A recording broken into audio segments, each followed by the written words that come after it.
Bismillahirrahmanirrahim. Assalamualaikum warahmatullahi wabarakatuh.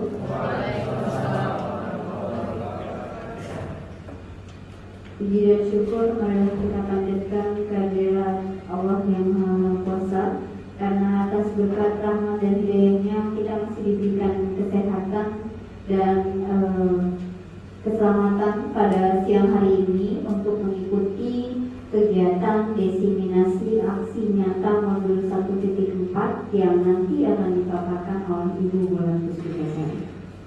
Sebelumnya yang saya hormati Ibu Retno Lidiawati SPD selaku Kepala SDM Susukan 02 Pagi. Yang saya hormati Ibu Wulan Puspitasari MPD sebagai calon guru penggerak angkatan 7 serta rekan-rekan guru semuanya. Marilah kita sebelum memulai acara pemaparan diseminasi aksi nyata modul 1.4 ini, perkenankan saya selaku pembawa acara di siang hari ini untuk membacakan susunan acaranya. Dan yang pertama, pembukaan; kedua, pemaparan diseminasi aksi nyata modul 1.4; ketiga, penutup. Bapak Ibu yang kami hormati, untuk membuka acara pada siang hari ini, ada baiknya kita membaca surat Al-Fatihah terlebih dahulu bagi yang beragama Muslim, dan yang beragama non-Muslim membaca doa dan kepercayaan masing-masing. Allah hadinya Al-Fatihah.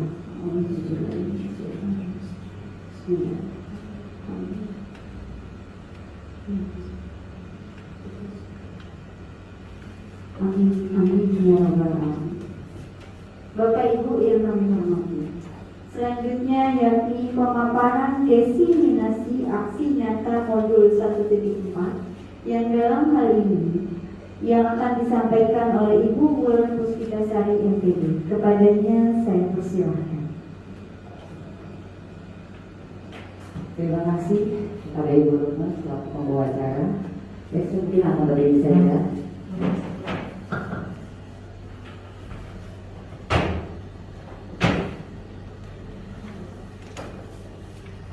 Assalamualaikum warahmatullahi wabarakatuh. Salam sejahtera untuk kita semua. Om Swastiastu, Namo Buddhaya, dan salam kebajikan. Bapak Ibu guru yang saya hormati, perkenankan dan izinkan saya untuk mencoba mendiseminasikan tugas saya di modul 1.4 tentang budaya positif, yang mana ini harus disebarkan secara pemahaman dan penerapan pengalaman budaya positif di lingkungan kita semua. Baik, saya Wulan Puspitasari, CPP Angkatan ke-7 dari SDM Susukan 07 Pagi. 02 Pagi. Silakan, visualnya.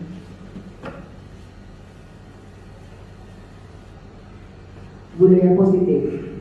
Budaya positif yang telah saya dapatkan dari CPP saya selama 2 bulan belakang.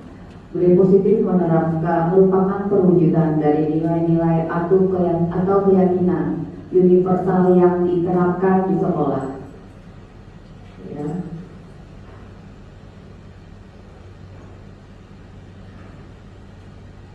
Budaya positif itu ada beberapa faktor eksternal dan internal yang harus kita rubah dari dalam diri di sekolah dulu.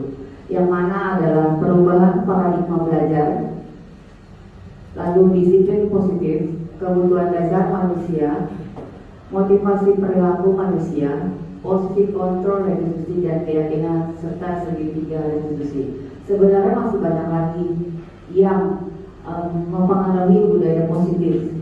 Tapi saya ambil ini hanya 7 poin, yang mana dimulai dari perubahan paradigma belajar. Di sini paradigma belajar yang saya maksudkan adalah kita harus selalu berpusat kepada peserta didik, ya Bapak Ibu.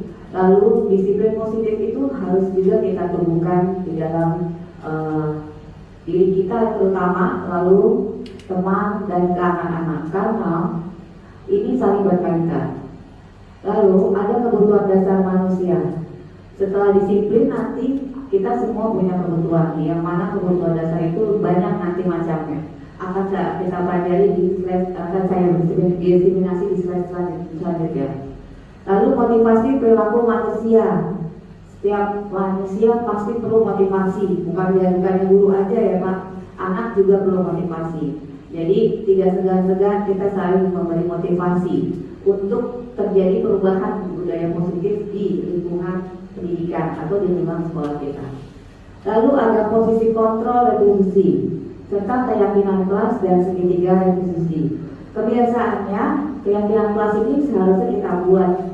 Keyakinan kelas ini harusnya ada sebelum kita melakukan pembelajaran. Biasanya di awal semester atau ya awal semester 1 atau semester 2. Kenapa ini perlu kita buat? Karena kita harus membuat statement belajar dengan peserta didik, yang mana tidak boleh kita sendiri yang menentukan. Gitu. Jadi harus ada diskusi, gitu ya. Itu nanti akan kita bahas juga di slide selanjutnya.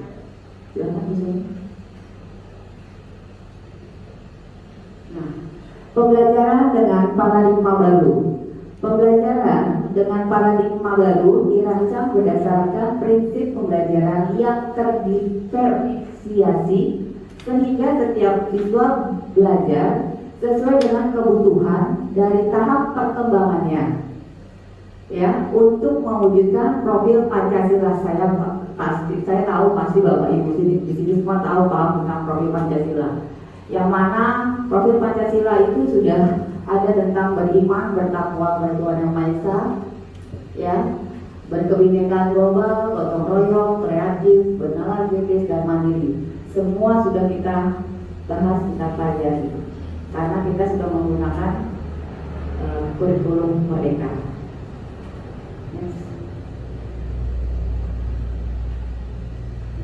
Apa makna disiplin? Nah, itu dia yang saya mau tanyakan. Apa makna disiplin? Setiap Bapak itu pasti punya jawabannya masing-masing. Jadi saya minta tolong dibagikan ke teman-teman satu orang satu. Menurut Bapak Ibu versinya masing-masing karena setiap Bapak Ibu guru tidak sama. Jadi menurut Bapak Ibu apa sih makna disiplin? Silakan. Bisa dibantu Hafiz?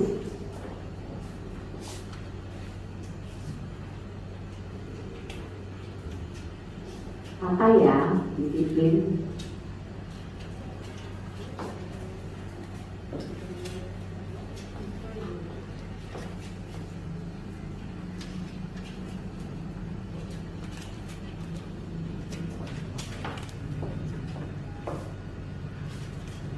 Nanti yang kelompok ini boleh tempel di depan, yang ini boleh tempel di belakang, yang dua yang ini ke belakang, yang ini bagi dua ke kuning, sama ya, ke depan. Jadi apa?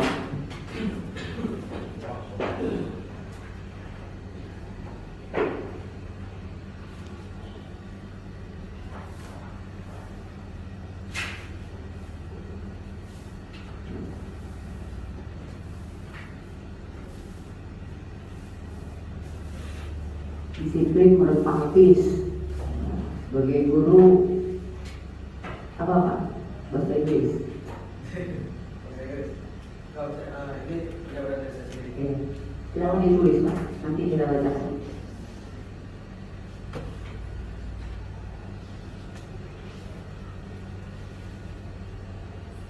Gak usah takut salah, silakan tulis semuanya, nggak apa-apa, ulang-ulang itu Pak. Katanya kayak nama. Nggak usah. Nggak usah. Kita sih belajar ngobrol di ramai kata. Tapi di situ nanti kelihatan tuh guru nomor 1, ngobrol nomor 2, gitu ya. Nggak usah dinamain.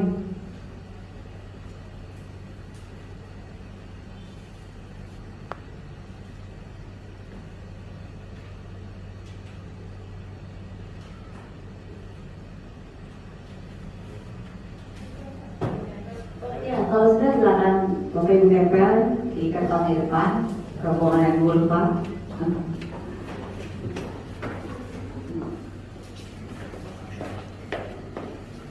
Pak Ibu di sini. Ya. Ya. Sini kamera. Lambat ngomong. Ke bawah Pak, ke bawah, ke bawah, ke bawah. Ke bawah. Ke bawah. Itu lensnya ke bawah.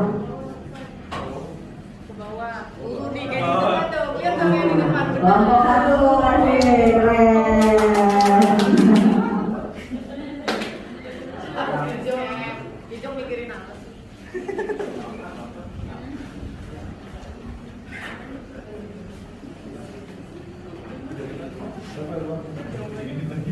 Sudah ya semuanya. Baik, saya akan bacakan dari kelompok yang ini. Menurut saya, makna disiplin adalah sikap yang selalu bisa menepati setiap janjinya, tanggung jawab, sehingga orang lain bisa percaya kepada kita. Ada nama nonem. Yang kedua, disiplin adalah sikap yang selalu tepat waktu. Berarti sama ya, tepat waktu, tepat janji.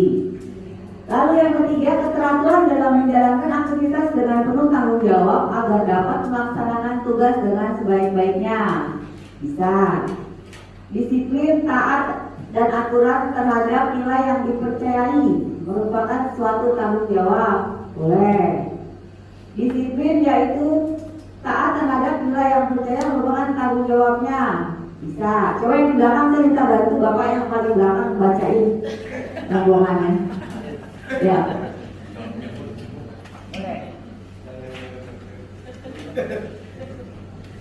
Yang pertama, apa makna disiplin? Sesuatu yang dilakukan seseorang pada orang lain untuk mendapatkan kepatuhan. Terus yang kedua, disiplin merupakan perasaan taat dan patuh terhadap nilai-nilai yang dipercaya. Yang ketiga, disiplin peraturan yang dibuat untuk dijalankan agar menjadi tertib. Yang keempat, disiplin di mana kita menjalankan sesuatu dengan tepat waktu dan teratur terhadap waktu. Yang kelima, disiplin kendali yang terbentuk dari proses panjang dari serangkaian perilaku yang menunjukkan nilai ketaatan,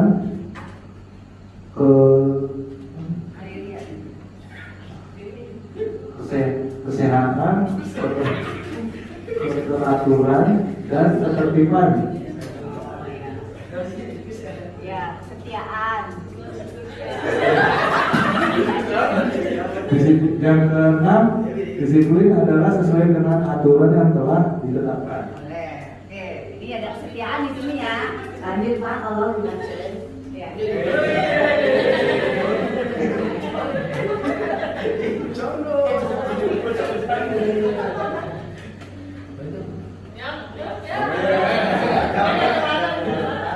Ya, yang pertama, ini biasanya Bu. Disiplin adalah suatu bentuk tindakan mematuhi dan melakukan sesuatu sesuai dengan nilai dan aturan yang dipercaya pertanggungjawabannya. Kemudian disiplin adalah kesadaran untuk mampu mengendalikan diri dan mempunyai sikap patuh pada aturan yang berlaku di suatu lingkungan. Kemudian yang ketiga, disiplin adalah tepat waktu seseorang yang terbiasa untuk mengerjakan sesuai dengan kesepakatan. Yang keempat, makna disiplin adalah menjalankan aturan yang sudah ditentukan oleh sekolah, instansi terkait dan lain-lain. Yang kelima, makna disiplin menurut saya adalah bagaimana menanamkan rasa dalam diri kita untuk dapat selalu berpikir segala yang dilakukan harus dengan perhitungan. Yang terakhir, disiplin adalah berlaku dalam kegiatan hadir tepat waktu dalam berkegiatan.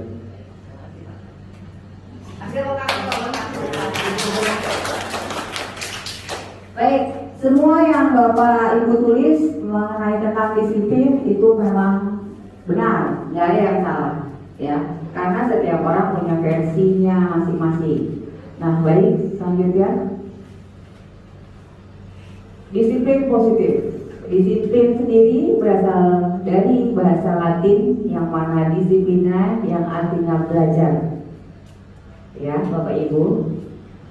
Disiplin, menurut saya, disiplin ini membuat orang menggali potensinya menuju sebuah tujuan dan apa yang dia hargai.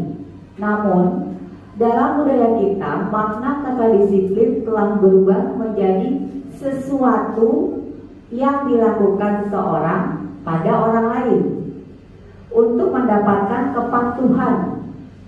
Ya, kecenderungan umum ya adalah menghubungkan kata disiplin dengan ketidaknyamanan, bukan dengan apa yang kita hargai atau percayai suatu tujuan mulia.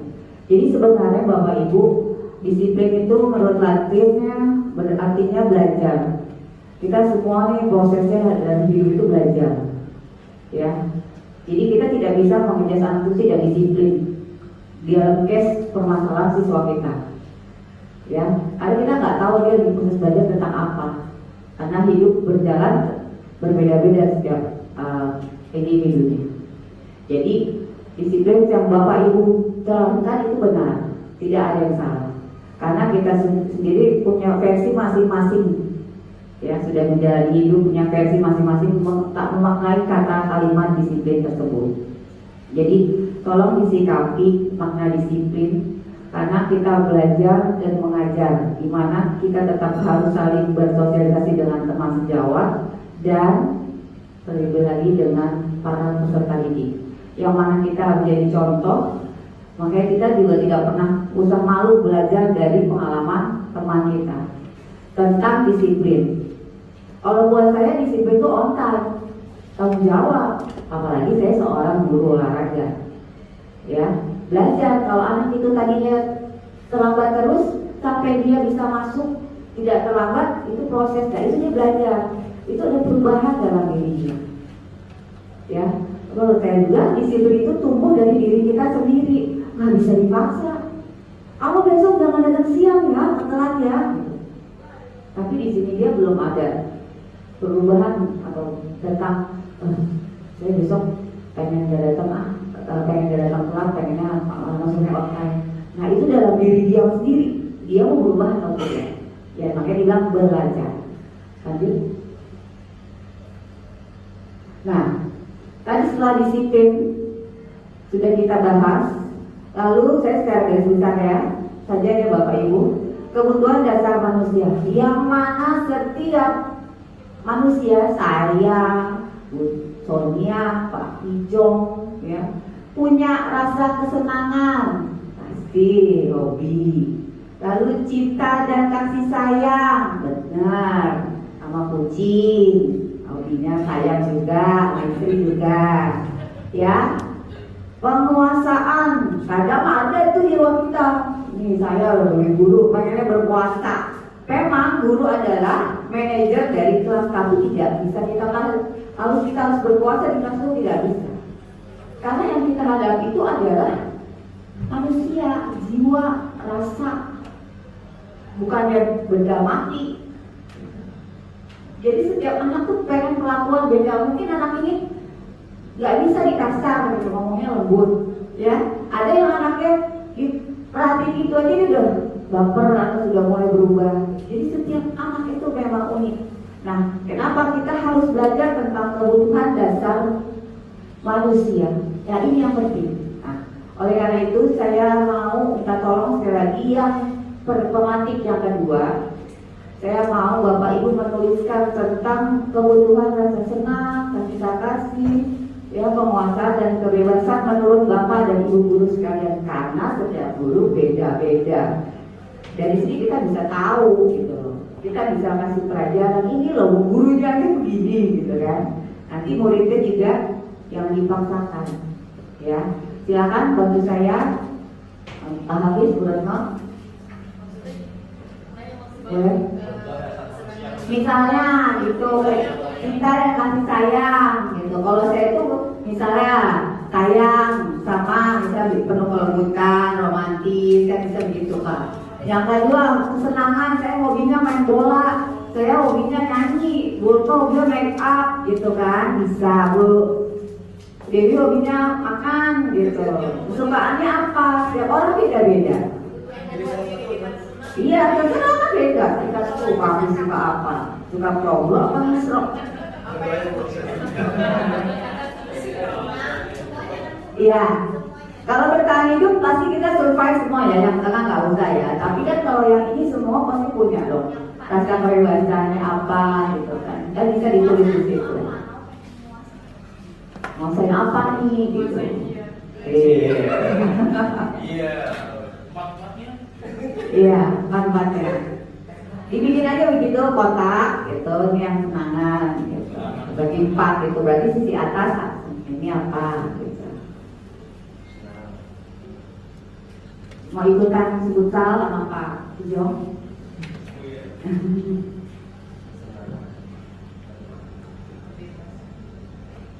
Kelihatan ya Pak, dari dulu.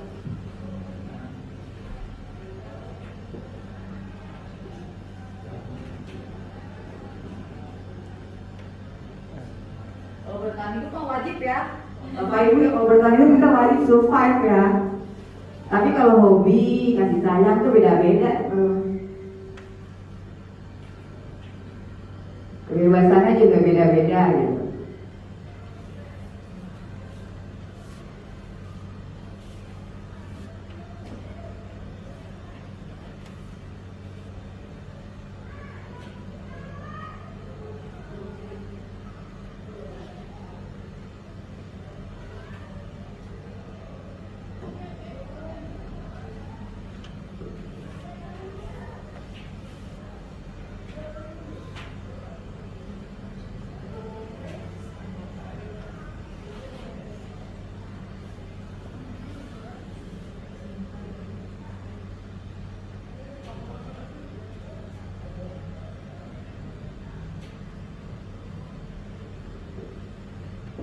Cinta dan kasih sayang gampang. Saya itu orangnya nggak bisa gitu, kalau dicuekin. Ya kan, ada yang begitu sama bu guru. Saya nggak bisa kalau dikasih takut. Kalau bapak ibu, saya nggak bisa dijadiin lama-lama. Ya bu, bapak.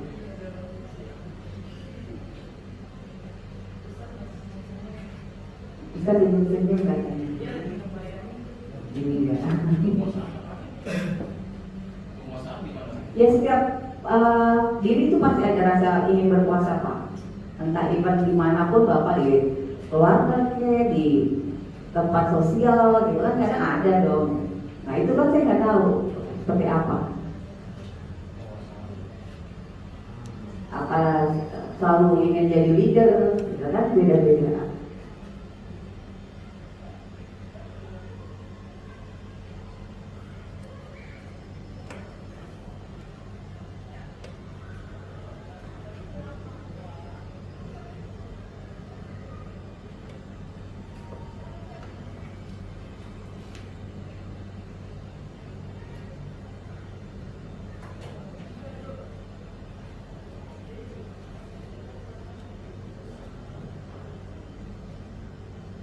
Sampai konten, gak usah kayak mikir ujian gitu.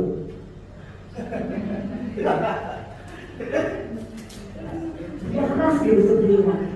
Ini hidup ini. Sudah tidak lagi sama kita semua. Biar kita tuangkan dalam kertas gitu. Mukanya tuh benar nyurang gitu, harus jadi satu papis. Oh gitu, baik.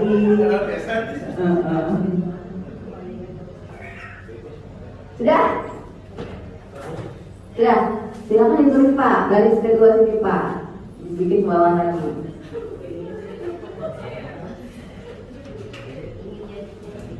Bertahan hidup tidak usah Pak, karena kita semua survive. Ya.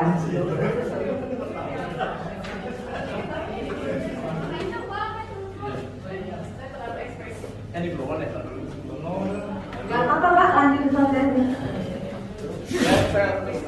Kita kira sebab terus main.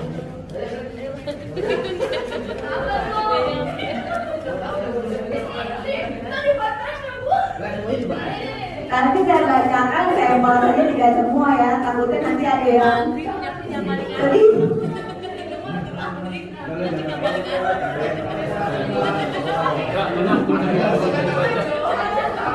Curang, nggak ada gitu. Curang. Yang di atas. Sudah. Random ya, random.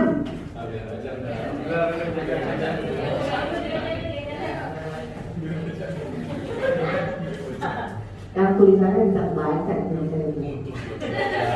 Untuk segala kesehatan. Kesenangan bisa bercanda dan bertawa dengan sesama. Ya, cinta dan kasih sayang, kumpul keluarga, saling sharing, bercanda bersama bisa. Kebebasannya bisa melakukan aktivitas hobi dan kerja tanpa dipaksa. Oke, boleh. Penguasaannya menjadi diri sendiri, tidak dirubah dengan jadi orang lain. Nah, ini yang sebenarnya penting adalah tentang penguasaan. Dalam yang di atas, penguasaannya mana ya? Oh, ketika saya menjadi big boss dalam dunia usaha, oh itu penguasaan menjadi big boss ya. Lalu dalam pencarian ilmu, oke, keren. Lalu ingin jadi yang utama, leader, ya. Penguasaan dalam mengaktualisasi diri, oke, bisa. Nah, di sana coba kita baca nih.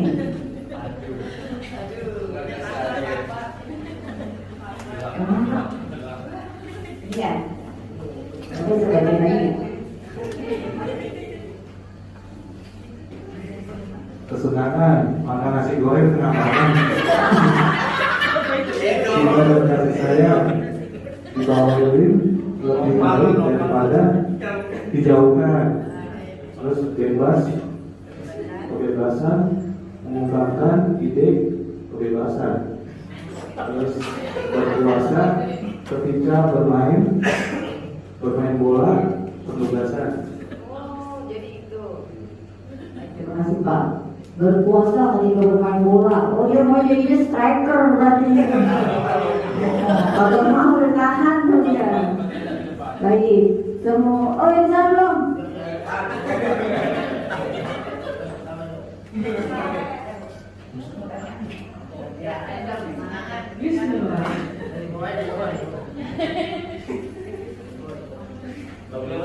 Kebutuhan dasar manusia di kelompok ini yang pertama. Oh, satu. Oh, menurut saya ini aja yang punya.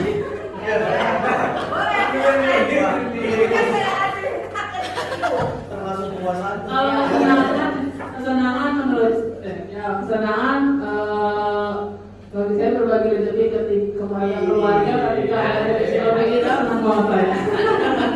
Terus tingkatan saya maunya diperhatikan nggak bisa dicuekin. Kita sekarang Kebebasan bisa mempunyai quality time dengan pasangan dan anak. Kemudian penguasaan mengatur keuangan.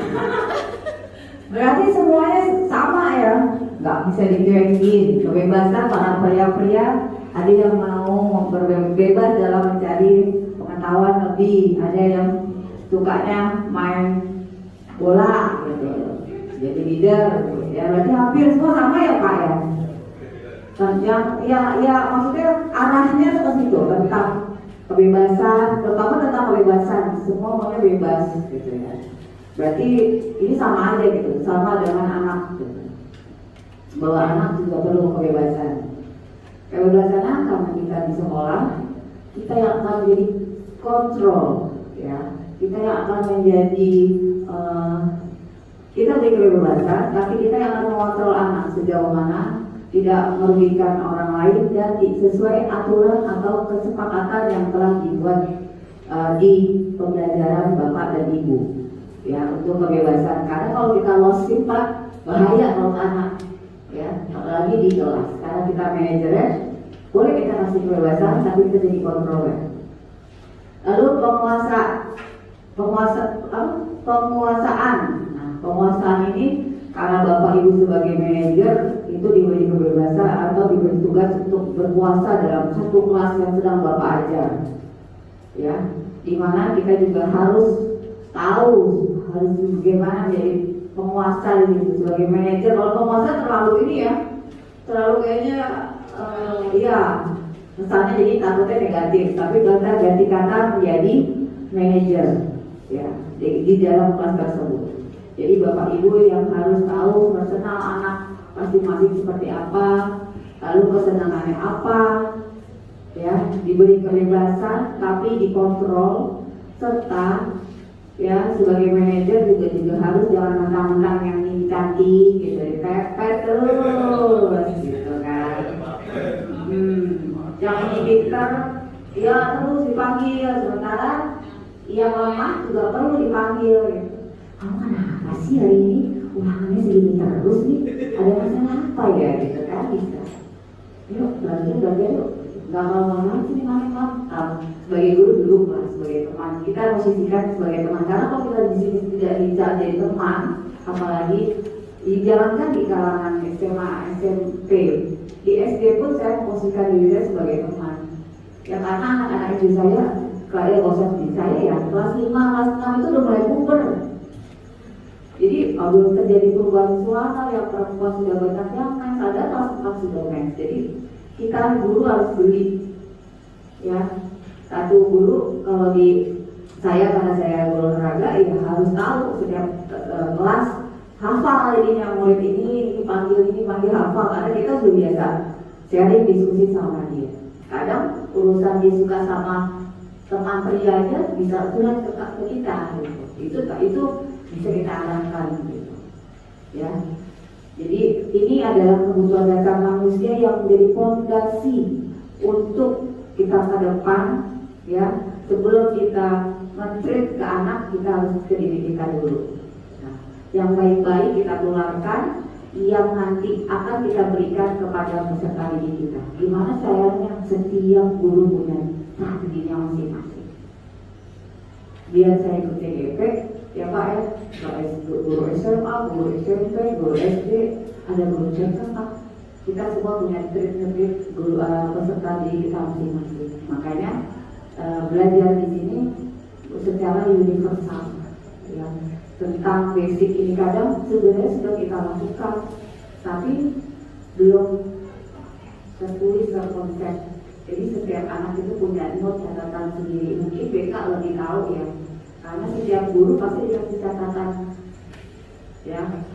Nanti di akhir semester kita biasa ada sidang atau apa namanya rapat pleno ya, sama semua sekolah gitu. Baik, lanjut. Tentang kebutuhan dasar sudah ya, kebutuhan dasar manusia. Lanjut. Nah, masuk tentang teori motivasi perilaku manusia, di mana setiap manusia itu perlu motivasi eksternal selain internal. Tapi yang berat itu kayaknya yang eksternal ya. Kenapa? Untuk menghindari ketidaknyamanan dan hukuman. Motivasi itu kadang ada gitu, harus gimana nih dari orang luar nih kena hukuman nih. Kemarin jual kerjain doang, gimana nih kelas tolong? Tanya dong, bener gak? Kadang teman yang ada biasa dibinanya nggak apa-apa, itu eksternal, banyak kejadian itu. Untuk mendapatkan imbalan dari orang lain, mungkin dia perlu ujian, ada yang begitu, ya. Lalu motivasi internal untuk menghargai diri sendiri. Nah inilah yang penting. Kenapa anak kurang? Ya dimotivasi internal ya. Hal banyak kan eksternal. Karena memang kita itu dinilai oleh orang lain. Jadi banyak masukan-masukan yang dari kita dapat. Nah, kenapa harus kita timbulkan motivasi? Nah itu dia. Teori motivasi perilaku manusia berhubungan dengan yang tadi, kebutuhan. Tadi apa sebelumnya?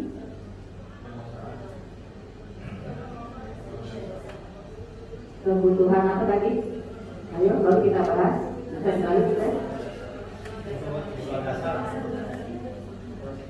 Coba silakan ikut di kebutuhan dasar manusia. Nah itu nanti berkelanjutannya dari sini. Lalu dimulai motivasi yang perlu kita berikan kepada peserta didik. Bukan kita doang, saya juga kadang perlu motivasi dari teman sejawat. Ada saya curhat sama teman ini, kenapa ya kelas ini kok begini terus ya? Sama ibu begitu gak sih bu? Oh sama saya begini mulu, ada gak sih pak di sini begitu curhat? Nah itu perlu besok anak ini dikasih keperlakuannya gini aja bu, ibu mau tegang ini ya, itu motivasi eksternal.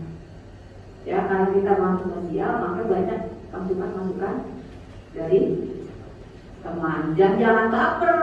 Kapan kita suka baperan? Nah, itu yang coba kita mulai kikis negatif dalam tubuh, dalam diri kita, ya. Itu yang harus kita rubah. Kenapa? Karena kita balik lagi sebagai guru sebagai guru di buku dari Theo. Yang mana basicnya adalah anak harus bisa menumbuhkan motivasi. Ya, ada diri sendiri. Gimana caranya? Dari 30 anak yang Bapak ajarin, cuma ada 10 Pak yang suka matematik, sisanya 20 kurang. Ini gimana nih? Apakah sosok matematik belajar menyeramkan? Seperti akuntansi yang gak balance, yang harus sama nolnya, ya nggak? Ada kayak gitu, ya. Jadi kenapa banyak orang motivasi eksternal itu lebih banyak? Lanjut Ibu. Nah, setelah kita belajar yang di atas tentang disiplin, tentang kebutuhan dasar, lalu motivasi, banyak anak salah, ya, itu selalu dapat hukuman. Ya, harusnya itu tidak. Karena apa? Itu harus dari awal sudah ada kesepakatan kelas. Ya, jadi anak itu tidak sebagai tertuduh. Ya, hukuman kita baca sesuatu yang menyakitkan harus terjadi, itu hukuman. Beda kalau konsekuensi sesuatu yang harus terjadi. Iya, dia sadar itu salah. Makanya saya harus, karena kita sudah ada kesepakatan bersama. Itu. Lalu membuat anak sakit baik fisik maupun hati untuk jangka waktu yang lama. Kadang Pak, diomelin sama gurunya tuh diingatnya sampai punya anak Pak. Ya. Makanya membuat akhirnya terus balik lagi konsekuensi, membuat anak merasa tidak nyaman dalam jangka waktu pendek. Itu nggak boleh berlarut-larut Pak, sampai sakit hati itu nggak boleh. Gimana caranya? Dia nggak boleh, namanya sebentar aja, dia tahu salahnya di mana. Ya, karena pas saya bisa ngomong begini, anak saya sekolah juga. Saya langsung banget ngomong begini, sampai ke batin ya. 1 semester lebih, hampir 2 semester. Ya, harusnya tidak, karena setiap guru harus punya statement awal dalam pembelajaran atau kesepakatan. Lalu anak membenci kedisiplinan. Nah, ini yang berparah nih kalau anak nggak suka. Ya, kalau ada perkataan, ayo jika kita terlambat 15 menit, baik saya ataupun Anda, saya akan. Ada apa tuh nanti? Ada statement apa? Ada di dalam kelas ada keyakinan apa yang akan dibuat? Yang mengarah tentang ya diri anak-anak. Ya. Jadi walaupun kita bikin statement, kalau kita terang, itu ikut di situ kita terlibat. Nanti kalau saya saya juga begitu. Kalau saya Bunda Wulan telat 15 menit, 10 menit di lapangan, saya lari 5 keliling. Jadi kalau kita sudah ikut serta bersama mereka, ya kan, berarti kan, waduh, itu juga sama nih. Berarti mereka ada semangat tuh untuk jangan deh gitu, untuk gurunya. Nah, itu juga suatu motivasi buat kita. Jangan sampai kita telat. Gitu. Nah, paksaan, hubungan itu dipaksa. Kalau konsekuensi timbul karena stimulus ya Pak ya, stimulus dan tanggapan. Ada di awal tadi kita sudah punya statement atau kesepakatan. Mendorong anak menyakiti diri sendiri, itu nggak boleh, itu hukuman. Mendorong anak agar mudah menyesuaikan diri. Nah, itu beda ya Pak ya, Bu. Nah, ini yang susah nih. Harus sebagai guru harus benar-benar pintar. Di gimana caranya anak itu ya salah tapi tidak merasa dihukum. Nah, tugas kita semua nih bukan tugas guru konseling aja. Konsep diri yang buruk. Kalau yang konsekuensi konsep diri yang baik. Berarti sudah kalau ada sistem begini, saya harusnya begini. Jadi anak mempunyai rule aturan gitu kita buat. Kalau masuk pelajarannya siapa? Bu Sonia nggak punya waktu begini. Oh saya juga sama. Saya kita ikut aturan dengan Bu Sonia. Ya. Lalu anak belajar untuk menyembunyikan kesalahan. Biasanya anak kalau salah bohong. Enggak kok saya nggak gini gitu kan. Kalau yang di sini anak belajar untuk mematuhi peraturan. Karena kita sudah punya awal sudah ada statement atau kesepakatan kelas, ya. Lalu marah, rasa bersalah, dipermalukan, merasa tak dihargai itu pasti timbul dari anak yang kita hukum. Gak mungkin nggak, pasti iya. Ya, kehilangan. Kalau konsekuensi kehilangan hak, dibuat tidak nyaman, dihasilkan untuk sementara ya Pak, untuk sementara. Dia tidak berlarut-larut, ya, karena sudah ada balik lagi aturan di awal atau kesepakatan kelas. Next. Nah, sekarang saya mau tanya sama Bapak, tadi itu hukuman yang gimana, konsekuensi yang gimana? Silakan dikasih Pak, satu orang dulu satu daftar pertanyaan di sini. 1, 2, 3, 4, 5, 6, 7.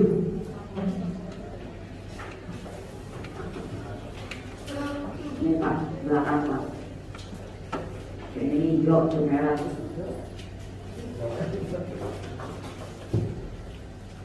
Ya Bapak saat itu aja satu kali ya. Nanti tulis aja nomor 1, nomor 2. Menurut Bapak dan Ibu Guru, case yang pertama, mencatat 100 kali di dalam buku kalimat saya tidak akan terlambat lagi saya tidak akan terlambat lagi karena terlambat ke sekolah itu hukuman atau konsekuensi? Silakan ditulis jawabannya.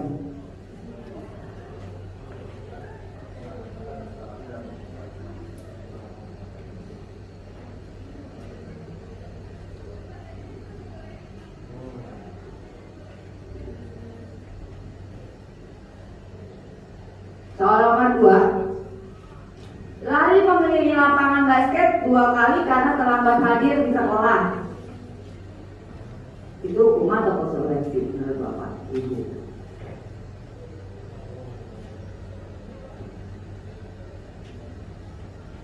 Yang ketiga, murid dibina untuk push up 15 kali karena tidak menggunakan masker ke sekolah. Kemarin ya lagi. Sekarang juga masih pakai masker ya Bapak Ibu ya.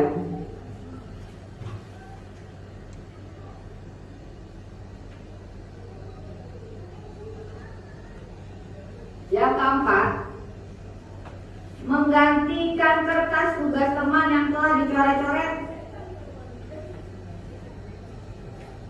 Hukuman atau konsekuensi?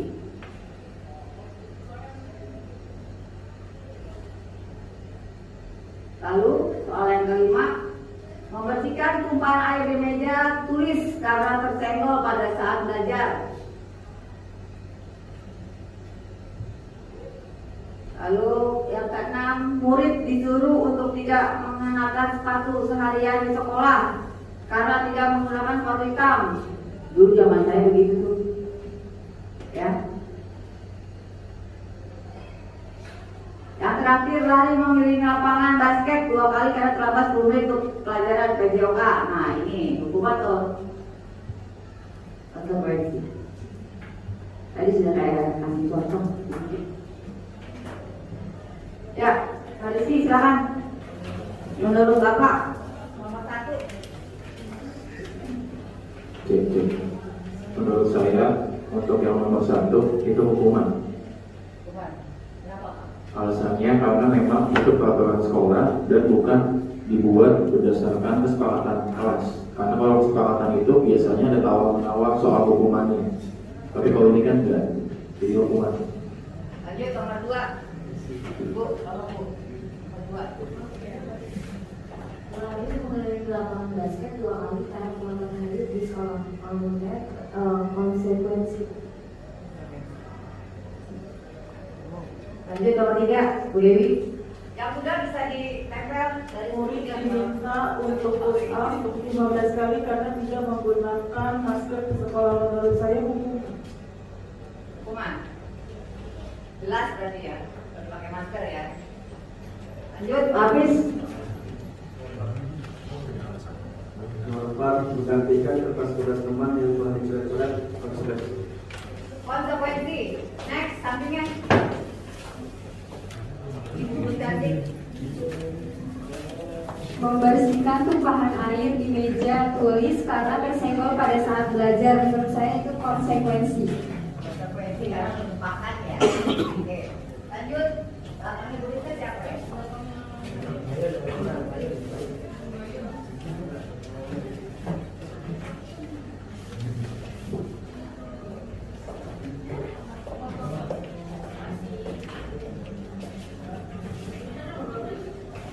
Tadi penimbangan air. Nomor 6 itu murid disuruh untuk tidak mengenakan sepatu seharian di sekolah karena tidak mengenakan sepatu hitam. Itu menurut saya itu hukuman karena itu udah ada di peraturan sekolah harus memakai sepatu warrior.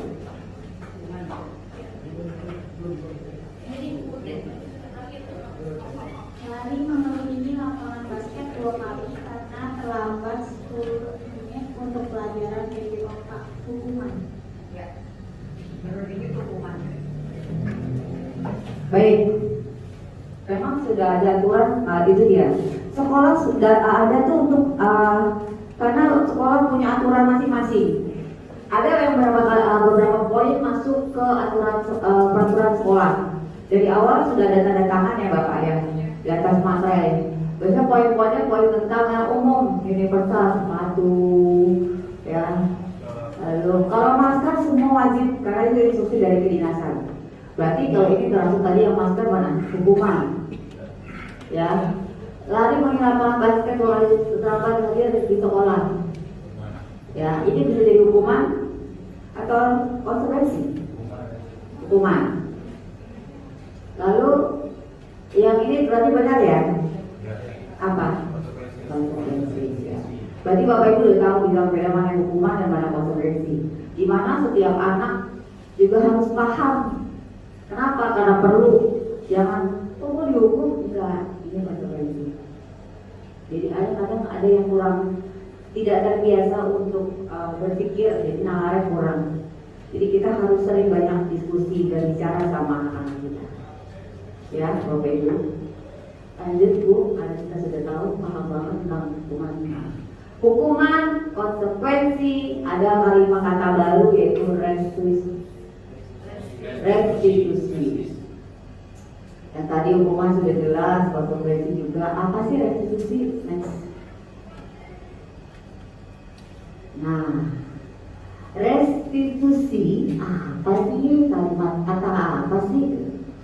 Restitusi adalah proses menciptakan kondisi bagi murid untuk memperbaiki kesalahan mereka, sehingga mereka bisa kembali pada kelompok mereka dengan karakter yang lebih kuat. Ya, restitusi juga merupakan proses kolaboratif yang mengajarkan murid untuk mencari solusi. Lalu untuk masalah mereka dan membantu murid berpikir tentang orang seperti apa yang mereka inginkan dan bagaimana mereka harus memperlakukan orang lain. Jelas yang tadi saya bicarakan di awal ya. Jadi anak itu bermasalah, ya. Kalau bisa jangan di-push, tapi kita harus bisa bikin dia menjadi lebih baik dan kembali ke kelompoknya. Kelompok itu ya anak-anaknya, peserta didik kita yang lain, ya. Yang tadi sifatnya tidak baik, gitu. Kita gimana caranya? Kita harus membuat mereka kembali ke karakter yang lebih kuat. Karakter lebih kuat itu karakter yang baik. Ya. Di sini jelas, tadi sudah saya katakan di awal sebelum saya bilang tentang bahasa hukuman dan konsekuensi. Untuk masalah restitusi juga merupakan proses kolaboratif, jadi antara hukuman dan konsekuensinya ya. yang mengajarkan murid untuk mencari solusi. Jadi dia tahu dia salah tuh solusinya gimana tuh. Ya nggak? Yang kita push jadi hukuman, terus kita nggak kasih solusi, kita nggak kasih tuh lagi nggak ini udah biarin aja lah. Jadi apa kayak anak orang? Enggak kayak gitu konsepnya. Ya, untuk masalah mereka membantu murid berpikir tentang orang seperti apa. Dia mikir, gue pengen kayak apa nih, jadi orangnya gimana, orang baik, orang jahat, orang cuek. Itu, ya. Lalu dia harus melakukan orang lain, nggak balik lagi. Dia harus tahu menghargai orang lain itu kayak apa. Mencoret-coret itu nggak bagus. Konsekuensinya, ya kalau kamu harus ganti buku itu. Tumpah air itu konsekuensi kamu ulang dong. Ya, itu makanya harus kita buat gimana caranya. Nggak ada Pak Bu, anak-anak 13 anak bandel. Nggak pengen Pak Bu anak 3 bandel. Ya, mungkin memang dia tidak ada perhatian dari orang tua. Mungkin dia juga harus survive dengan kehidupannya yang tadi bertahan hidup. Juga bantu orang tua jualan. Kita tuh harus tahu dari segala ini. Makanya kita menyelesaikan masalah anak itu tidak boleh dengan hukuman. Ya, kita gunakan metode restitusi. Next book. Nah, identitas gagal, identitas sukses, hukuman, disiplin, konsekuensi, dan restitusi. Di sini hukuman, sesuatu yang menyakitkan harus terjadi, konsekuensi sesuatu harus terjadi, karena sudah ada statement. Kalau restitusi merupakan pilihan. Kamu jadi orang baik, apa mau terus-terusan orang jahat, orang tidak berguna? Nah makanya saya bilang anak itu perlu diajak bicara berpikir. Karena terkadang orang tua di rumah itu tidak pernah bisa mengajarkan anaknya tentang berpikir. Kalau bicara kenapa? Karena kita nggak tahu bapak-bapak ibu sampai sejauh mana knowledge orang tua. Memang rumah adalah madrasah bagi anak-anak. Tapi balik lagi, tidak semua anak punya rumah yang nyaman. Makanya rumah kedua buat mereka adalah sekolah. Itu tugas kita. Ya. Tidak nyaman untuk murid, tuh kan? Anak untuk jangka waktu yang panjang, hukuman. Jangan dibikin seperti itu. Ya ini walaupun jangka pendek, tapi karena sudah berstatement.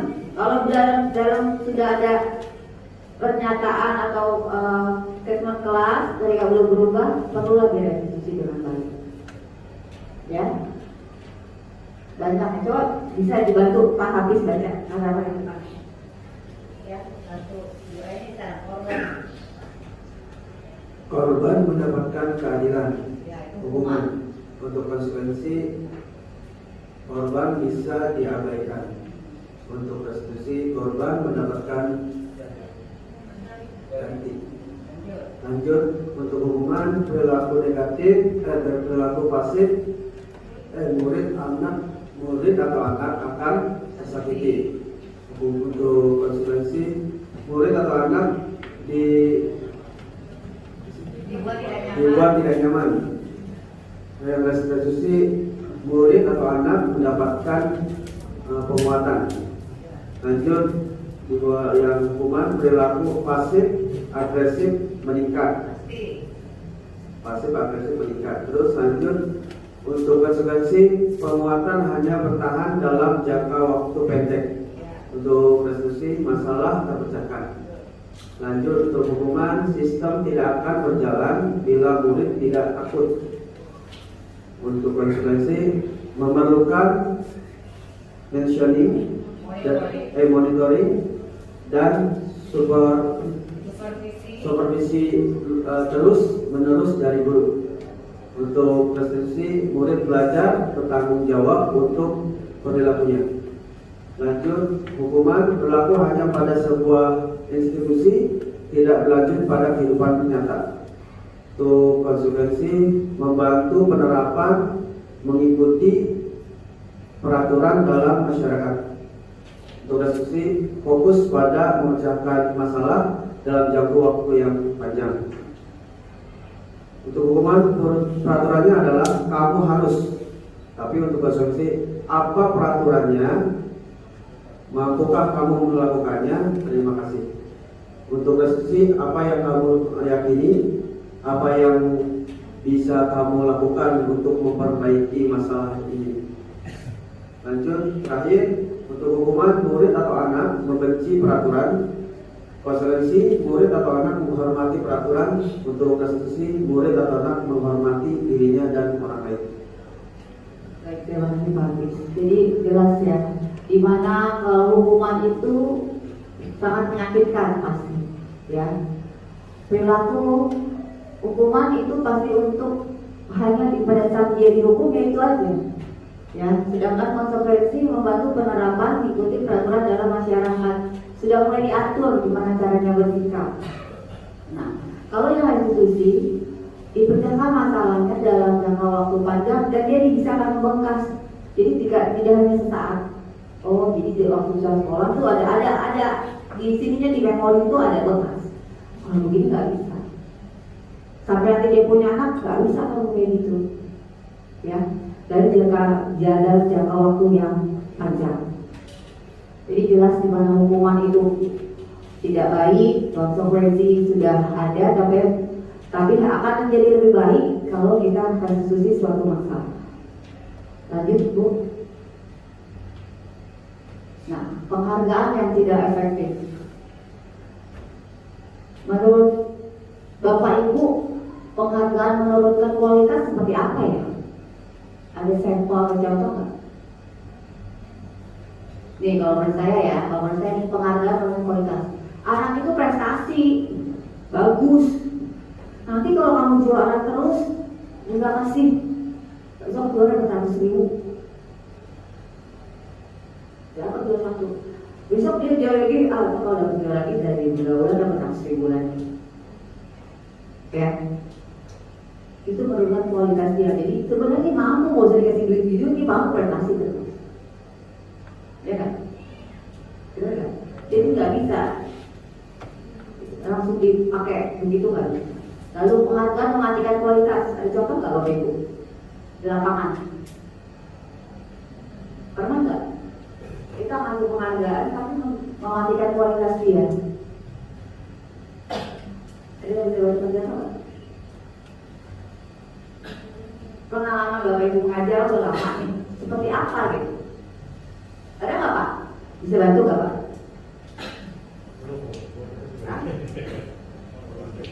Ada nggak contohnya dalam setelah Bapak bertahun-tahun Bapak mengajar, ada case nih gitu tentang penghargaan ini tidak efektif. Anak itu kita kasih penghargaan kok tapi malah turun kualitasnya atau mati. Apa? Gimana?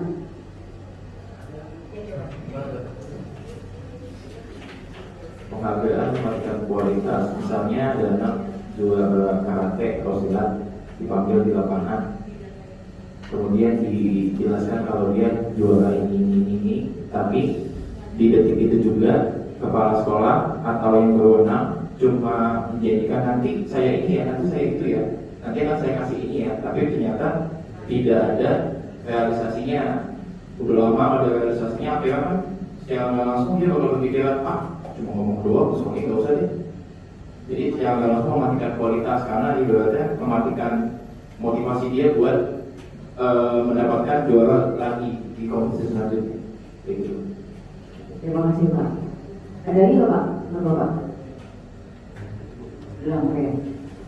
Yang terakhir, penghargaan mengurangi motivasi intrinsik. Itu banyak kejadian yang tadi menurunkan kualitas. Berapa kali anak saya juara silat saya kasih reward uang. Jadi patokannya dia kalau juara dapat uang, kalau juara dapat uang. Jadi ibu guru olahraganya. Yang satu mematikan kualitas, cuma dijanji doang ya. Kalau saya kasih ya, tapi dijanjikan doang. Ya, dipakai. Nah, terjadilah penghargaan yang menurunkan motivasi intrinsik. Balik lagi tadi, akhirnya muridnya Bapak Kijong nggak mau lagi latihan karate. Males. Sedangkan murid saya masih mau latihan silat. Tapi tahu juara berduitnya dulu, itu yang salah. Jadi penghargaan yang tidak efektif kita mulai hari ini jangan kita lakukan kepada peserta didik kita. Kalau memang dia jago juara, support dia benar-benar kamu bisa bagus. Walaupun mau dijanjiin apaan juga ya, dijanjiin duit 100.000 tetap dia prestasi. Ya, jadi mental yang harus kita kasih baik. Itu tugas juga, bukan hanya di olahraga, mungkin di sains. Ya, ada biasanya kompetisi sekretaris. Ya, gimana cara itu anak itu mampu berkompetisi dan dia juga tahu mana celahnya bisa membaca. Oh, teman saya udah begini, itu harus kita trik, kita ajarin. Ya, jadi jangan diturunkan kualitasnya, apalagi dimatikan sampai motivasi dalam dia males ngapain latihan karate lagi, karena nggak mau silat lagi ya capek mah, habisnya guru udah nggak kasih uang lagi, gitu kan? Nah, itu yang harus kita ubah. Ini PR masing-masing, mungkin setiap walas punya anak-anak prestasi, itu berarti poin gitu. Nah, gimana caranya anak itu terus berprestasi? Ya, tidak hanya di bidang olahraga, tapi di bidang yang lain pun juga harus kita support. Dengan tidak melakukan penghargaan yang tidak efektif. Bahasanya gimana Bu? Nah, Bapak itu punya cara, karena Bapak dan tahu anak ini seperti apa maunya biar dia semangat. Kan balik lagi, kebutuhan dasar manusianya beda. Oh, anak ini maunya diperhatiin mulu, ya kan? Biasanya begitu Pak, anak itu caper kan udah perhatian, oh nanti mau latihan mulu. Nah itu dia, beda sama yang bisa akuntansi, anak ini kalem banget gitu. Nah itulah, ya, penghargaan yang tidak efektif jangan lagi diberikan kepada siswa-siswa kita semua. Next, Bu. Masuk ke posisi kontrol guru, yang tadi saya bilang bahwa guru adalah manajer yang mana motivasi, identitas gagal, identitas berhasil dan sukses, dan identitas berhasil dan sukses. Yang di sini dari luar kontrolan, ya. Yang di nomor 2 juga dari luar, sedangkan di nomor 3 dari diri sendiri. Sudah jelas nih. Jika terlalu kecil ya, baca nggak Bapak Ibu? Hah? Perlu dibacain ya? Coba bantu saya. Kalau di depan bacain, kalau nggak di sini nggak apa-apa. Kalau kecil,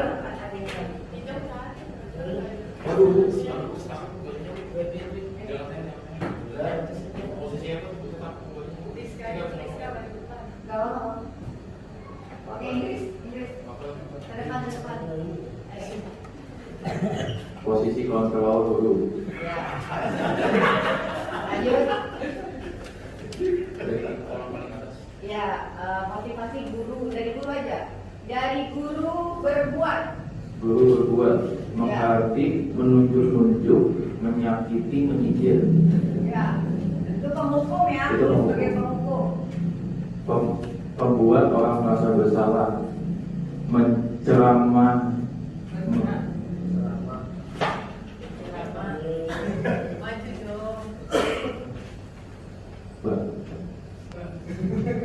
berceramah dan mengatakan seharusnya ibu kecewa. Kalau kemudian kalimat penghukumnya, guru berkata, kalau oh iya. Ada teman, pemantau, dan manajer. Kemudian teman membuat alasan-alasan untuk muridnya. Kalimat pemantaunya menghitung dan mengukur. Kemudian manajer mengajukan pertanyaan-pertanyaan. Kemudian untuk yang baris kedua, guru berkata, kalau kamu tidak melakukannya, awas ya, rasakan. Penghitungnya. Pembuat orang merasa bersalah. Kamu seharusnya, kamu Sudah tahu ibu lelah sekali mengatakannya, ibu stres.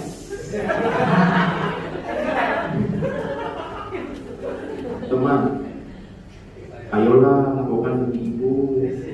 Masa kamu tidak mau? Ingat, ingat tidak, ibu pernah bantu. Ya, pemantau. Apa peraturannya? Manajer, apa yang bisa kita yakini? Apa yang bisa kau kerjakan untuk memperbaiki masalah ini? Hasil bagian penghukum memberontak, menyalahkan orang lain, berbohong. Kemudian pembuat orang merasa bersalah, menyembunyikan, menyangkal, berbohong. Kemudian pada kalimat yang tadi teman, ketergantungan. Pemantau menyesuaikan diri bila diawasi.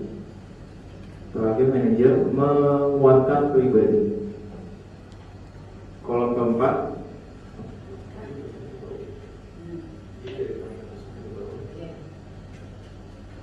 kemudian kaitan dengan dunia berkualitas.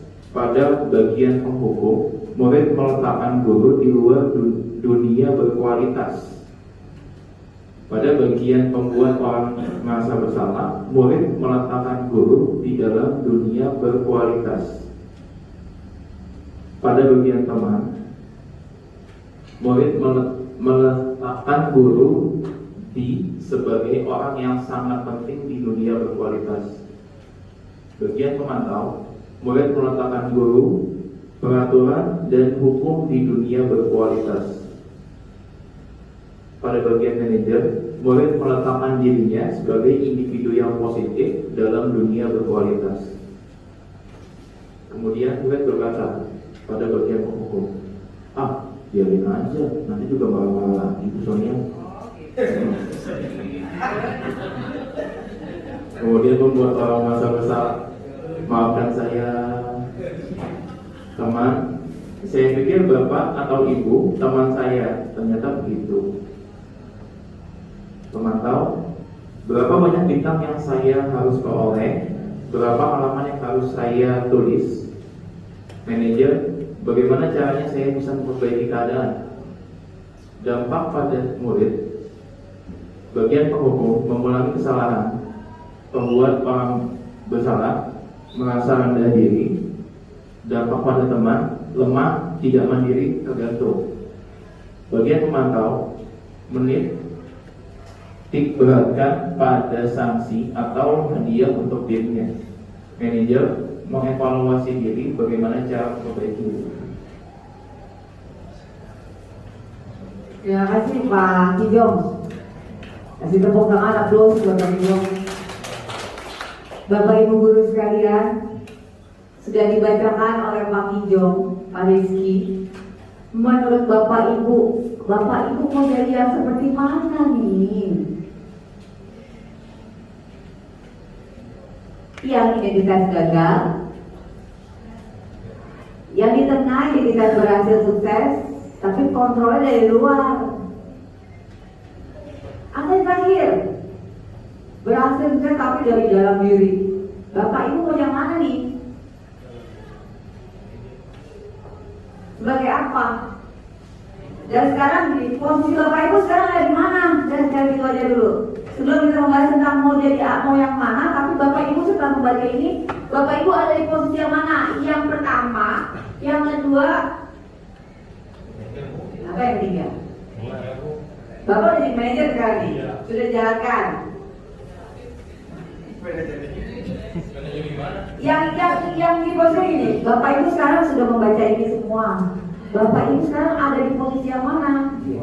Yang masih dalam ini pada kedua berhasil, ayo lakukan demi ibu. Masa kamu nggak mau? Ini kita ibu pernah bantuin kamu apa? Kan ada yang seperti itu, ya? Ada juga yang ketergantungan sama teman.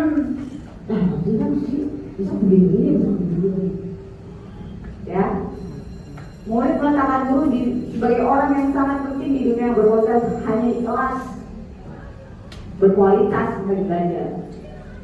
Ibu sudah di posisi mana sekarang? Kalau masih di sini, ayo berubah jadi yang ini. Ya, kalau masih di posisi ini, lemah, nggak mandiri, bergantung, jangan. Ya, harus ada di posisi, semua guru harus ada di posisi manajer. Kalau masih di sini, ayo kita sama-sama merubah, berintrospeksi diri, menjadi lebih baik, menjadi pengajar yang baik, menjadi guru yang digugu dan ditiru benar. Yang mana kita sumberkan adalah posisi belajar kita adalah berfokus pada peserta didik, tidak menjadi seseorang yang berarogan sebagai pengajar, menerima, ya, nggak mau kasih itu badung-badung, nggak bisa. Siapapun tugas di kelas tersebut siap, suka tidak suka. Biasa jadi tangan kita anak-anak itu bisa berubah. Berarti kemarin di pedagang di kelas Rabu ini kurang bagus nih. Coba harusnya merasa tertantang, gak usah ini tuh anak ya Allah, jadi pusing kepala. Bila besok dapat temannya, kenapa sih Bu Retno saya ada di situ? Betul, tuker bisa nggak sih Bu Retno? Yes. Jangan perlakukan semua guru itu, perlakukan semua peserta itu sama. Ya, makanya saya tanya, ibu udah di posisi mana nih? Kalau masih di tengah, berarti ada kontrol dari luar. Kalau dari udah manajer, ibu bisa mengontrol diri. Gimana caranya? Membuat kelas itu menjadi lebih baik, lebih menyenangkan. Perilaku anak yang 50% menyebalkan, gak belajar cuma gobrak, bisa diem. Tapi bukan karena takut. Ya, dengan perlu kesadaran. Kalau dia suka gobrak, kamu belajar rumus, bikin pakai musik apa yang kamu suka nyanyikan. Mungkin kesenangannya musik itu juga tahu ya Pak ya. Benar gak? Itulah IKN. Ya, kurikulum merdeka. Anak kita merdeka. Karena apa? Kita juga tahu untuk saya anaknya juga beda-beda. Tak boleh dipaksain. Ya, jadi saya berharap semuanya bisa menjadi sosok guru yang benar-benar manajerial. Mau dapat kelas berkas kelas Ibu C yang kau cabut marut, yang banyak masalah, gak ada masalah. Bismillah di tangan ibu atau di tangan saya. Kelas itu yang jadi yang kelas yang terbaik yang Bapak Ibu pernah. Mungkin dianggap sampai kelasnya begini, tapi di tangan saya, lihat saya akan bikin dia kelas yang paling hebat. Nah itu perlu keyakinan kelas bersama. Ya, lanjut bicara-bicaranya. Nah, benar. Setelah tadi kita membahas, balik ke permasalahan nomor satu ada keyakinan kelas. Mengapa tidak peraturan kelas? Mengapa harus keyakinan kelas? Untuk mendukung motivasi intrinsik kembali ke nilai-nilai yang lebih menggerakkan seorang dibanding mengikuti serangkaian peraturan. Nah, itu dia. Kalau peraturan itu dibuat Pak, kita yang buat, benar nggak? Manajer yang buat oleh kelas. Kalau keyakinan kelas enggak, duduk perkenalkan Bapak yang akan menemani anak-anak kalian dalam 1 tahun ke depan. Bapak adalah wali dari orang tua kalian. Baik, sebelum kita belajar, kita bikin dulu keyakinan kelas. Kamu maunya seperti apa belajar pada saat saya? Itu bukan kata, itu kan awal-awal kelas ya Pak ya. Mungkin guru yang masuk juga harus diperlakukan sama. Ya, ketemu lagi bersama saya Pak Rizky. Saya belajar matematika. Yuk kita bikin keyakinan kelas untuk kelas, misalnya akuntansi 3. Mau kayak apa nih? Karena setiap kelas punya keyakinan kelas yang berbeda-beda. Itu ada catatan sendiri gurunya. Oh di kelas ini kita punya keyakinan kelas. Kalau nggak suruh ketik mereka tempel. Bikin pakai pocket juga. Maunya kamu apa? Yuk, 1. Kata-katain dong. Kelas harus selalu bersih, nyaman. Tadi semua belum kenal tiket, ya kan? Dalam belajar, nah, Itu Bapak Ibu yang tahu lebih paham di lapangan di kelas Bapak Ibu.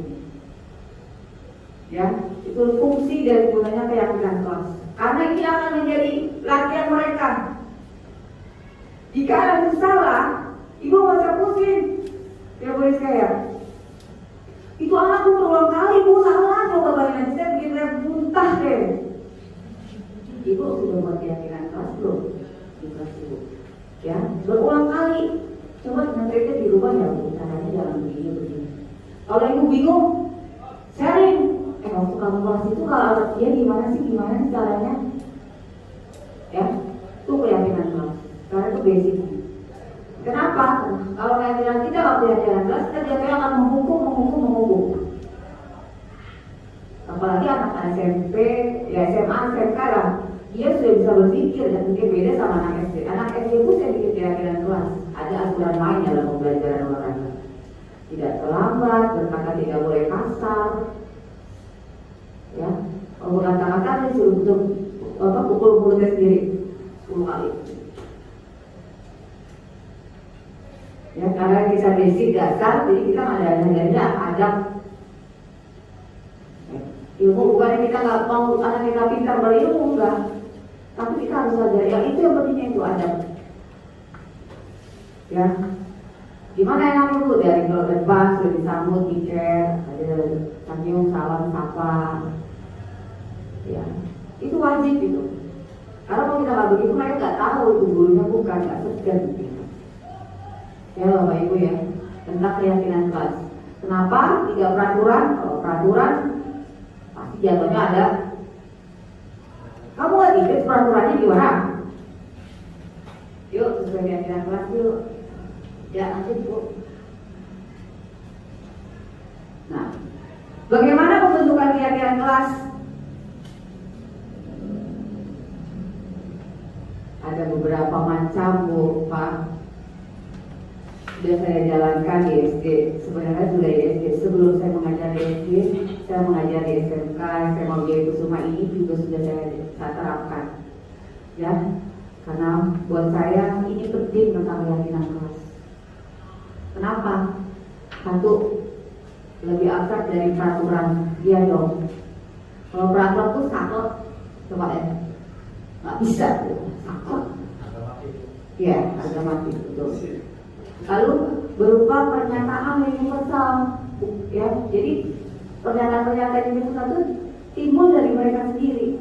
Maunya mereka kayak gimana? Jadi kan itu mau jadian. Jadi kita sama-sama kita jalankan bersama. Lalu dibuat dalam bentuk positif, ya pasti ya, buat kebaikan satu kelas bersama. Ya, kebaikan pada saat saya mengajar di kelas itu. Lalu sedikit saja agar mudah diingat, gak usah panjang-panjang ya, bilang ada 1 sampai 50. Betul, yang poin yang penting. Jadi Bapak udah konsep nih, kita bikin jaket, tapi Bapak mengarahkan. Yang penting apa nih? Ya telah. PR, kerjakan, tidak telah. Kalau telah seminggu atau itu nanti ada Bapak Ibu bikin. Menurut anak-anak perlu gak ya kalau telah ngasih PR, terus harus ditambahin apa gimana ya Bu? Nanti mereka yang ngomong, karena hukumannya dia tahu, Bu, nggak mau yang begitu Pak, nggak mau yang begini Bu. Ya, jadi apa gimana?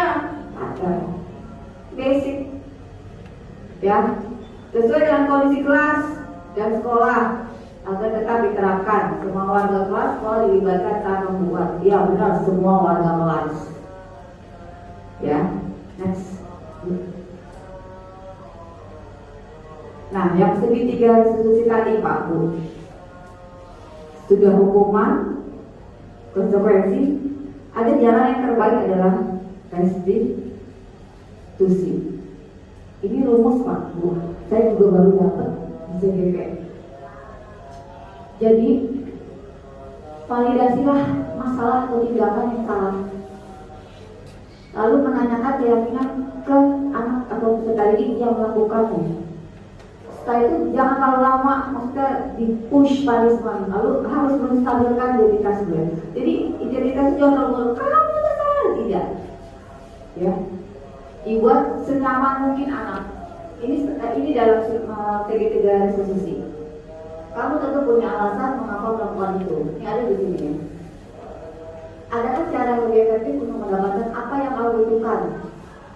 Jika anak itu melakukan kesalahan nih, kita tanya begini, dia tuh jawab, menurut dia bla bla bla bla. Kita punya nih nilai apa yang telah disepakati di kelas bersama kemarin.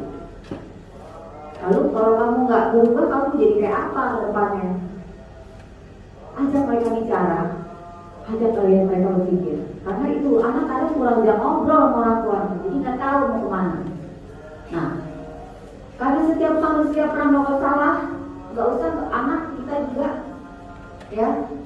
Jadi kita juga paham di sini ini kode, ini harus punya. Setiap orang pasti pernah melakukan. Jadi kalau ibu mau emosi tingkat dewa, tahan. Jadi bersalah. Ini anak didik penting, ya.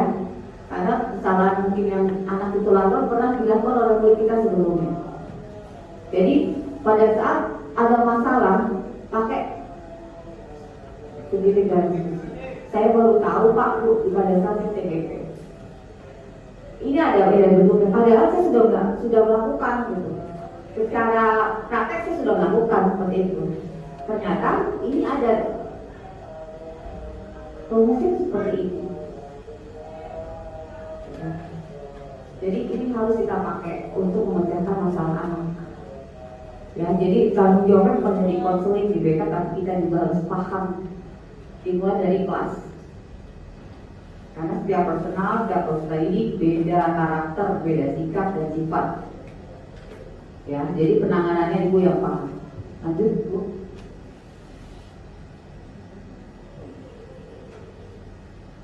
Nah, praktek segitiga dan industri. Ini ada masalah saya di sekolah, tapi saya harus videokan karena salah satunya adalah untuk tugas saya. Silakan Bapak Ibu, agak saja dari tadi yang ulang tadi sebelumnya Mbak Bu.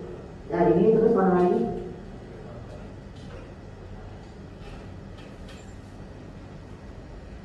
Video bukan ya? Iya, bisa itu. Bisa satu ya? Hah? Keluar nggak? Keluar. Bentar.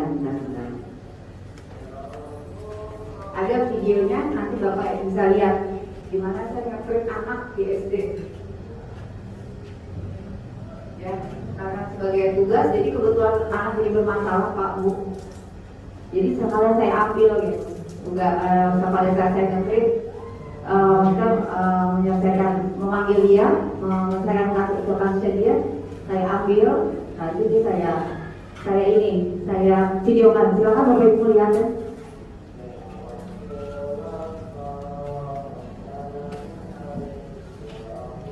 Ada suaranya nggak ya? Tidak ada ya?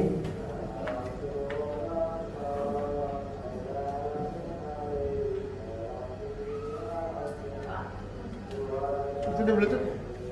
Speakernya ada Bluetooth.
Let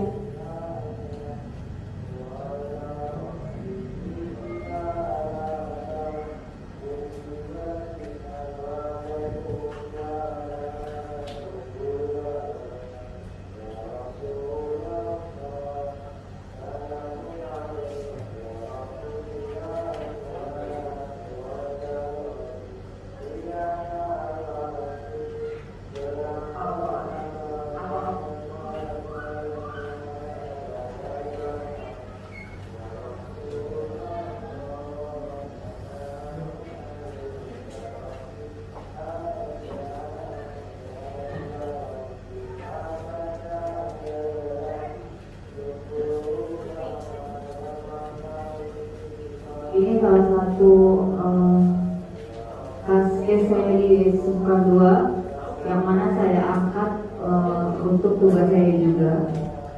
Dua murid saya, ya perempuan sama perempuan ribut ya biasa anak-anak ya, tapi tidak sesuai dengan keyakinan kelas kami. Silakan Bapak Ibu kita melihatnya.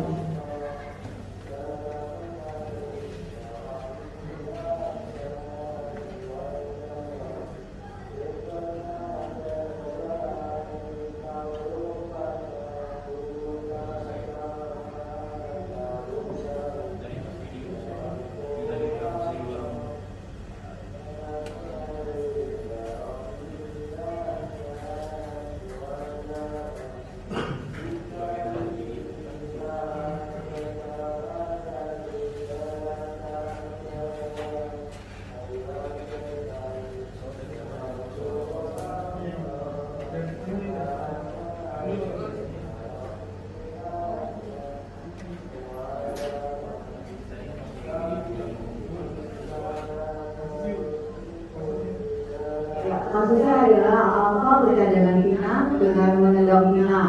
Karena terlalu keras Vina mana dan akhirnya mereka bertengkar. Ini anak perempuan Bu, Pak. Iya, SD. Gitu, tomboy-tomboy semua. Iya, anaknya benar-benar hebat. Ini kasus yang pertama.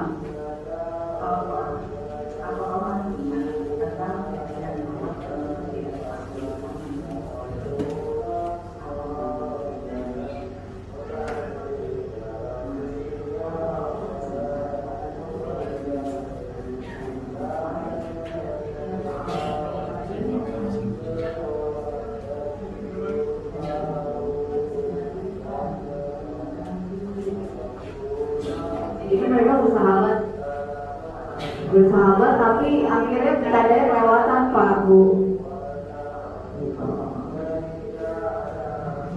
Ribut panjang, gak enak, mereka diem-dieman, akhirnya diselesaikan.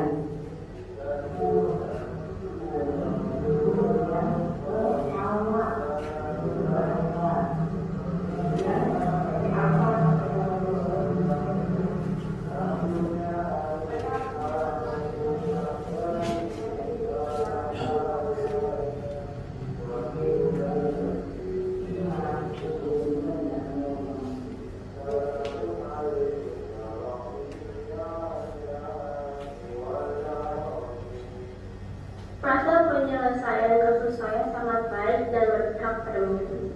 Saya tidak takut seperti yang saya alami pada kasus nyata. Saya merasa nyaman dan menyesali kesalahan saya.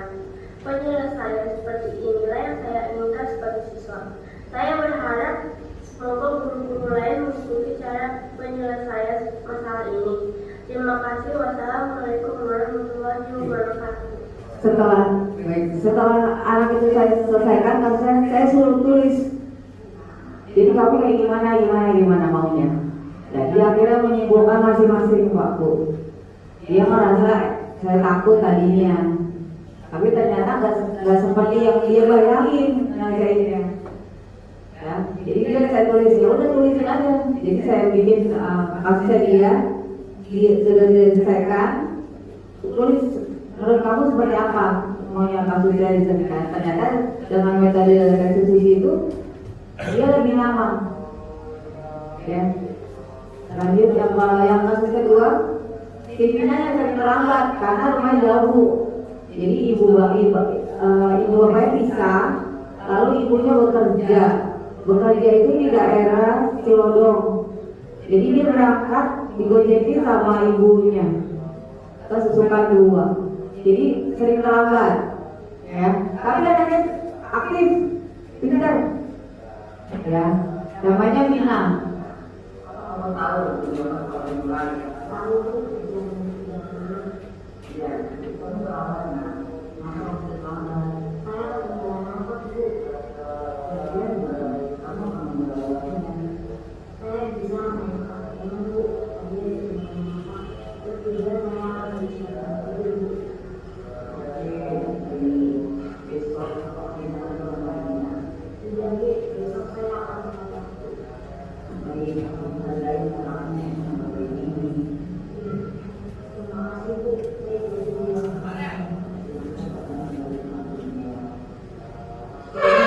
Waktu saya panggil, ini anak matanya udah kaca Bapak Ibu, saking takutnya.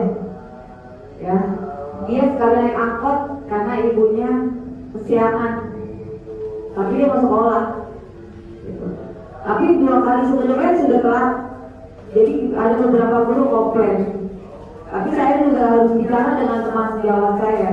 Kalau kondisi anak saya yang ini beda. Bapak ibunya bisa, dia ikut sama ibunya. Saya ceritakan segala macamnya. Dia kalau pulang nggak langsung pulang karena di rumah kosong. Jadi dia di sini di rumah neneknya dulu. Sampai ibunya pulang kerja, entar dia gojek lagi. Ini dia ngaji di sekitar sekolah. Nah, anak ini bersahabat berempat. Nah, kalau dia berantem dia nangis semua, tapi nggak bisa ngomong. Karena anak-anak pasti pikirannya ego masing-masing, maka dipanggil. Ya, jadi saya juga serang. Nah, setelah selesai gimana? Dia kasih komentar. Karena Bunda perlu buat tugas, ini Bunda, saya izin, saya mau ambil video ini atau apapun. Saya selalu izin dulu. Takutnya anaknya nggak berkenan, kalau lagi ada masalah di videoin, ya. Jadi saya izin dulu. Saya sudah berkenan dan dia membuat kesimpulan. Kasus saya kepada Allah. Saya tidak takut atau tertekan seperti yang saya alami kepada kasus nyata. Saya merasa nyaman dan menyesali kesalahan saya. Penyelesaian seperti inilah yang saya inginkan sebagai siswa. Saya berharap semoga guru-guru lain menyelesaikan masalah ini. Terima kasih. Wassalamualaikum warahmatullahi wabarakatuh. Oke, terima kasih juga. Baik Bapak Ibu, semua anak peserta didik kita nggak ada yang mau kasus ibunya berkasus sama kita yang kita dudukkan dalam keadaan tertuduh atau terdakwa. Ya, kita sebagai guru harus tahu dulu masalah, lalu kita bicara, panggil, tapi jangan lupa tidak menyeramkan. Sekarang sosok konseling penumpang konseling padahal Bu, sambil dengarnya sudah ibu bangun gitu ya. Aku masih aja. Ya, itu udah jadi Pak. Jangan-jangan kalau masuk itu BK, kemarin tempat terang. Oh, bukannya ya? Oh, gitu. Jadi kita balik lagi ya Bapak Ibu ya. Sebagai guru harus pandai mengetahui psikologi anak, ya, harus bisa merubah di dalam diri kita sendiri. Kalau kitanya masih baper, masih ego, baru di anak udah punya kesal sama kitanya kesal, ya kamu namanya bisa bilang, itu jangan, ya. Habis dia saya kalau itu perempuan yang PNS ya bapak-bapak. Begitu perempuan, tapi saya berharap ya bapak-bapak juga menjadi guru yang benar-benar dirindukan. Dirindukan bukan yang negatif ya. Oh saya senang banget bisa nungguin Pak Hafiz belajar bahasa Inggris. Ya, bapak siapa namanya? Andri, ngajar apa? Informatika. Kenapa ini saya mau bikin begini-begini Canva? Keren, ya. Jadi sosok guru yang harus dirindukan oleh siswa. Guru yang sebentar.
Baik, Bapak Ibu, ya, terima kasih. Mungkin sudah semoga ada perubahan-perubahan dalam diri kita semua setelah mendengar diseminasi tentang budaya positif yang telah saya presentasikan ke Bapak Ibu semua. Karena kita semua tetap namanya, walaupun kita guru, kita tetap harus terus banyak belajar.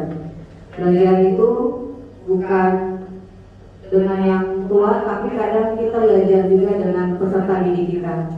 Kadang peserta didik kita banyak juga memberikan ilmu yang tanpa kita sadari ternyata harus kita terima, bahwa ini kita memang harus terima ilmu dari peserta didik kita.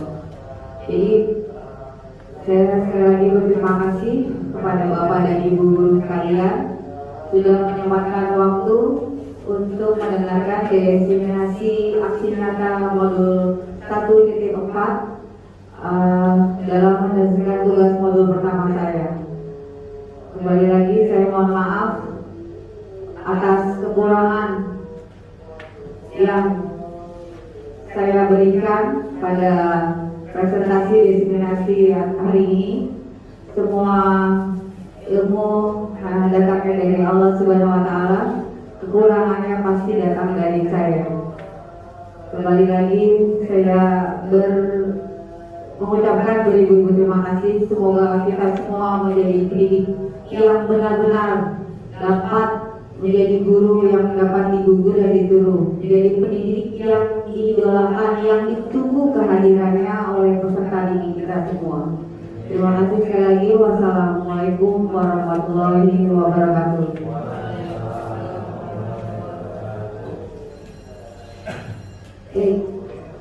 Rekan-rekan semuanya, saya ucapkan terima kasih atas presentasinya dari Ibu Wulan Puspitasari yang dalam hal ini sharing best practice gitu ya, tentang aksi nyata diseminasi budaya positif. Semoga budaya positif ini akan menjadikan perubahan perilaku di sekolah kita.